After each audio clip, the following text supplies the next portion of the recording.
ஏங்க நான் கேட்குறது சின்ன பிள்ளைத்தனமாக இருந்தாலும் தெரிஞ்சுக்கணும் அப்படின்னு ஆசைப்பட்றேன். கமெண்டில் நான் கேட்குற கேள்விக்கான பதிலை மட்டும் சொல்லிட்டு போகிறீங்களா?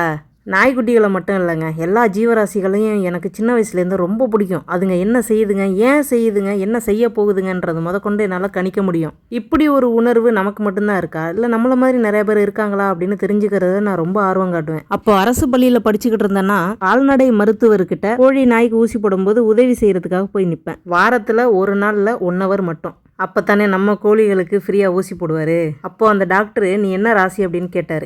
நான் என்னோட ராசியை சொன்னேன். அதுக்கு அவர் சொன்னார், விலங்குகளையும் பறவைகளையும் அளவுக்கு அதிகமாக நேசிக்கக்கூடிய ராசிகளில் உன்னோட ராசியும் ஒன்று அப்படின்னாரு. அப்போ புரியலைங்க. இப்போ பார்த்தங்க, படித்தங்க, அதான் இப்போ உங்கள்கிட்ட இந்த கேள்வியை கேட்கலான்ட்டு. ராசிக்கும் செல்ல பிராணிகள் வளர்க்குறதுக்கும் சம்மந்தம் இருக்கா என்ன? கும்பம், விருச்சகம், மீனம், கன்னி இந்த ராசிக்கு தான் செல்லப்பிராணிகளை ரொம்ப பிடிக்குமா? இது உண்மையா? அப்படின்னா இதில் நீங்கள் எந்த ராசி?